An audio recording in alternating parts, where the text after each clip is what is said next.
It's the Tune In with Power Psychology and Associates and Find Your Joy Again with your host, Brittany Meredith. How you doing, Brittany?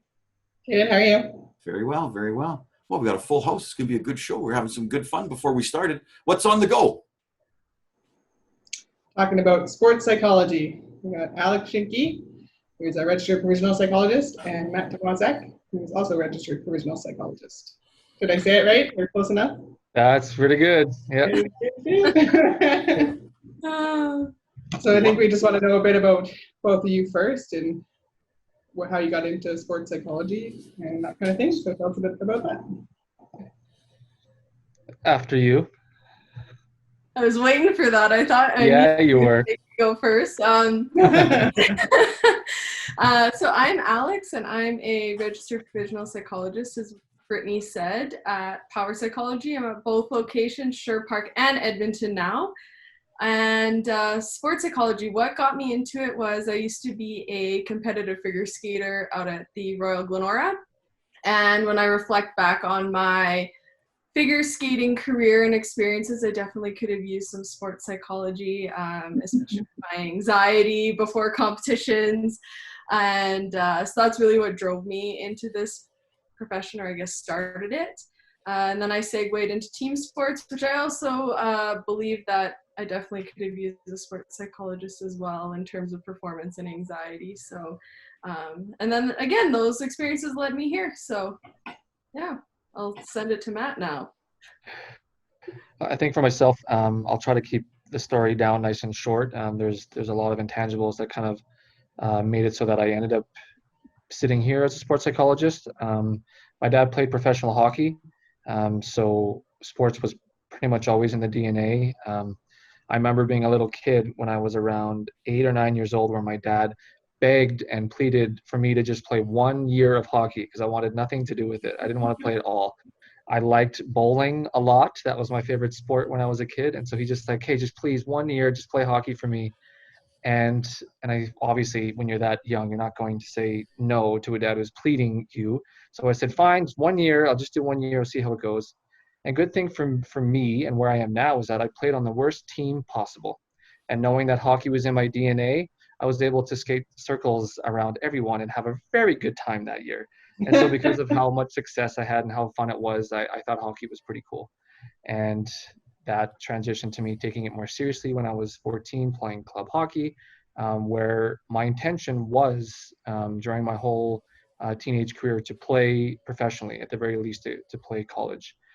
But like many athletes, I have an injury story, and it forced me to take a fork in the road pretty early. And my mom brought me to a career counselor, said, you need to figure this out rather than moping around in the basement. And from that experience, I realized, at least at the time, that I wanted to pursue psychology. So that was going to be something that was for certain in my life. Fast forward now to my mid-20s, where I'm coaching hockey again. I thought that, you know what, maybe with this degree, I'll just be a professional coach because I love the game. I want to be in that environment. And this will be a story that I can share for another time. But after having the opportunity to win provincials at the minor midget AAA level, you would think that would motivate me to keep coaching. But what it did actually was make me think, what kind of impact do I want to have in my career? Because if it's with coaching, I'll only be able to ever have an impact with one team at a time. And so I realized that whatever that part of me was, it wanted something bigger. And so I realized, you know what, I think it's just time that I actually pursue sports psychology and stop thinking about it and make it a reality. And after that season, I applied for the same grad school that Brittany went to. And here I am 6 years after that season and just loving every minute of it. Very, very, very interesting trajectories and paths for both of you. We at TVU have interviewed some Olympic athletes right when the Olympics were canceled, and so we saw and sort of had some close contact with some of their coaching and seeing, what they were doing, and they're very proactive and they're on it. And the average high-level athlete living in Sherwood Park, County Strathcona, 15, 16, 17-year-old young man, young woman, they don't have that kind of level of coaching, and probably their coach was in the same position as them. what, so now as we're coming out and, what kind of things could you, recommend that, that to shake off, what they're feeling and maybe find that vision and that passion for their sport and their fitness again? I think with the work that Alex and I do, it all starts with self-awareness, right? So you talk about like, vision, passion, like how do you shake it off?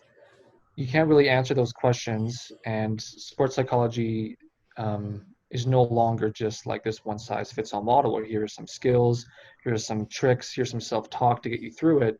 It has to start with, what am I experiencing? What are my thoughts? What are my feelings? And based on who I am, my values, my identity, my strengths, how can I give myself 100% to something, sport or not?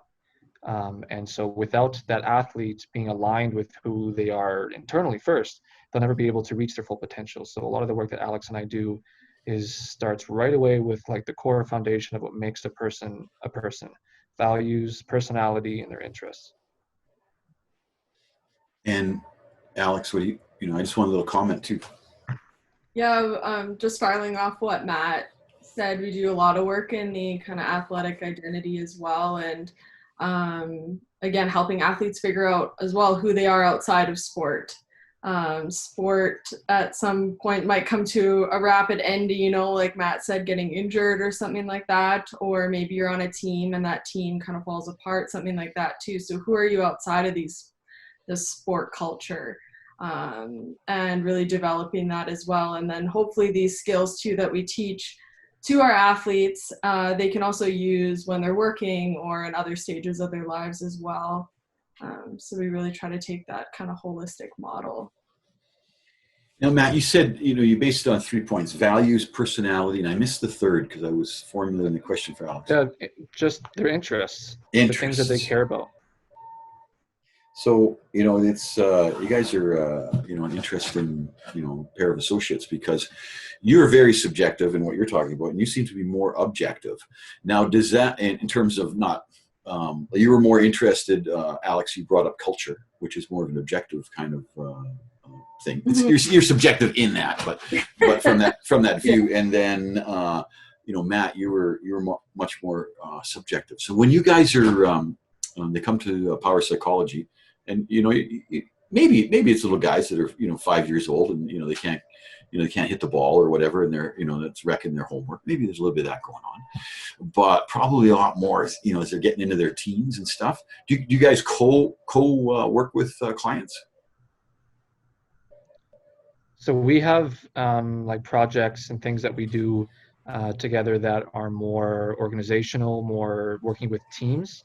But when it comes to like just working with our clients independently, we do, even though we're both sports psychologists, have a bit of a niche in terms of type of clients that we see.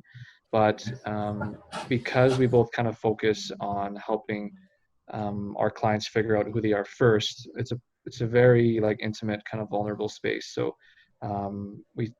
we choose to kind of keep that a one-on-one dynamic with our clients. So sorry, Alex, and so you're carving your niche out. What would be your niche client? For me, I tend to work more with female athletes and female teams, but obviously I do have some male athletes as well.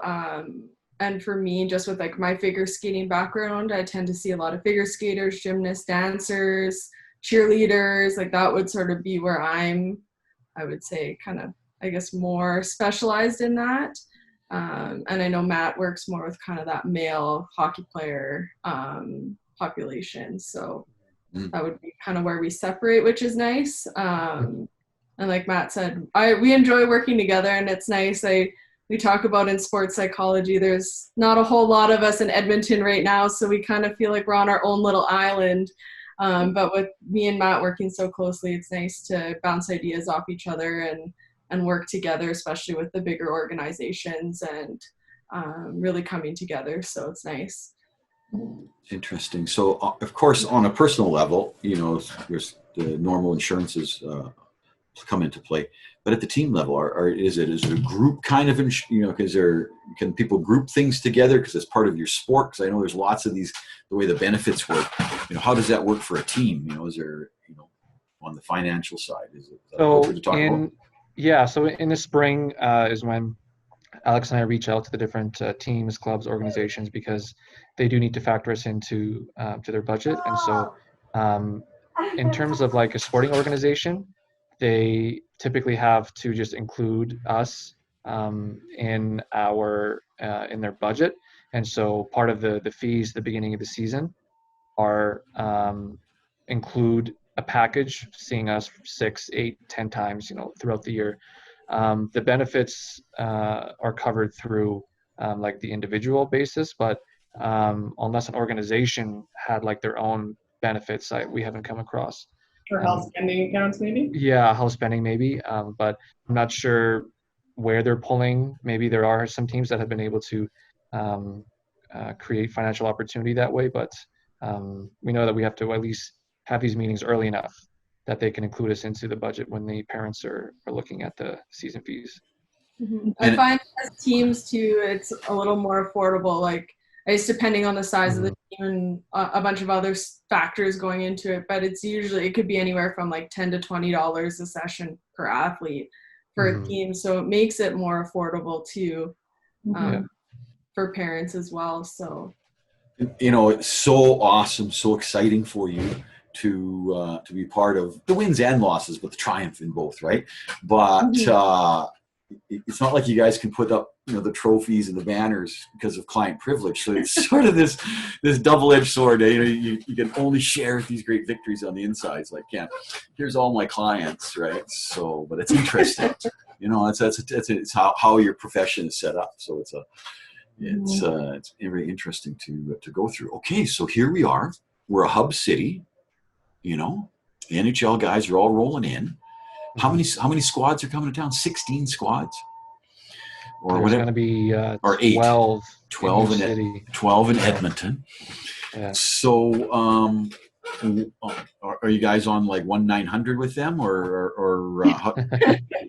I'd be sending business cards, but anyways, I don't want to go into the marketing part. What there's nothing to relate this to. This is, I guess, it would sort of be like an Olympic sequestration, right? In a way, or a World Cup, in a way, right? But it's also they're literally playing with the foundations of their league, right? Like, this is very wobbly for them. The whole thing, right?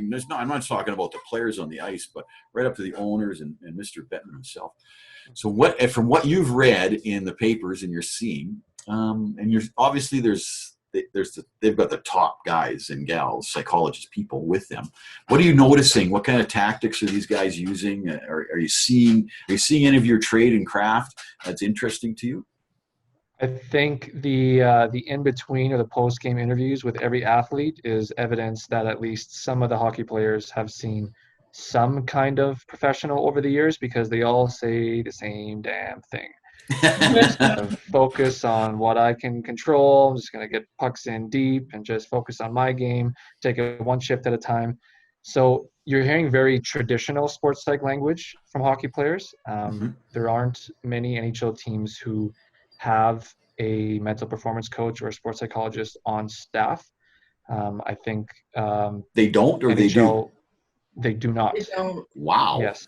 So part of the reason, at least for me and my vision of my career, is to be able to impact the culture of hockey a bit more than it currently is with the kind of mental health awareness and sports psychology, because in comparison to some of the other major sports, I feel like it's a little bit behind in terms of access to sports psychology. Surprisingly, yeah. You think, okay, 21-year-old, $5 million a year, away from home, 9 months a year, put into an ego culture and no mental health help. Well, hey, let's get a brochure together. No, a website. No, I'm yeah. So then, on the top end stuff, like from what you're seeing, Alex, on the figure skaters, and there's some world-class performers here, and I'm not going to ask you if they're your clientele, but we have World Cup people that are very close to us. What are you seeing in the figure skating? What are the people hitting the rinks, or is it more of a Zoom culture and to stay healthy? What are they doing? Well, working with figure skaters and then comparing it to when I skated, it hasn't changed a whole lot. Figure skate in terms of figure skaters and gymnasts and even some dancers, you're on the rink or at the dance studio for at least 4 or 5 hours a day, and fitness and all of that. So there hasn't been a whole lot of change from what I've been seeing. But like Matt said, it's trying to get in with those organizations or those clubs to start to change things. Matt and I talk a lot about balance and how important that is, especially in athletic, careers. So making time for family, making time for school, and not just being all about sport all the time, right? We need that balance as humans. And so my hope too is with these figure skaters is to, again, kind of teach some balance, do some other stuff, and then also help with the performance side. Figure skating competitions don't happen very often. It's every few months. And this year, all of the competitions have been canceled except for sectionals, which is basically provincials. So a lot of skaters are now going in almost cold to a really, really big competition. So it's been really interesting this year. And like I said, I think there's a lot of anxiety built up. So. Yeah. And just spinning off what you said, the difficulty is trying to convince coaches, sporting organization, parents that by spending more time away from the hyper focus of their sport, they will actually perform better. They see it as like a juxtaposition that's irrational, that doesn't make any sense, that if I spend more time away from the game, how could I possibly get better? And so it's about trying to build relationships with these teams, these organizations, for them to understand that, like, we're not taking them away so that they're putting less focus or less commitment towards their sport. Like, by making a more well-rounded person, they're bringing more to the table when they do get to the rink or when they do get to the field. And so it's going to take some time to kind of see a shift in that type of thinking.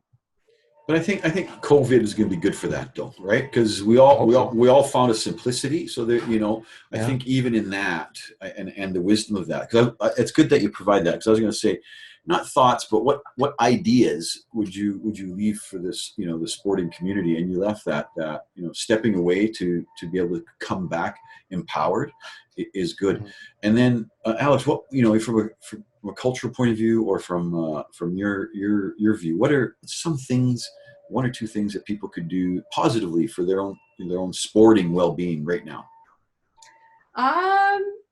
Right now, I would say I'm doing, again, a lot in terms of anxiety, and I wonder if part of that's COVID related as well. So really practicing some positive self-talk or positive journaling, gratitude, stuff like that really can be helpful with athletes too, especially to be grateful when they do get to go back on the ice. And then as well as, I would say, just keeping the balance, right? With, like you said, with this COVID stuff, we have more time with family and kind of creating that routine that's a little more balanced. So I would say continuing with that, especially when all the changes start to happen in September. So. Excellent. Tune in with Power Psychology and Associates and find your joy again on the Health and Wellness channel on TVU with your host, Brittany Meredith, and we've had Alex Schinke and Matt de Moissac. Have a good night. Yeah. Okay.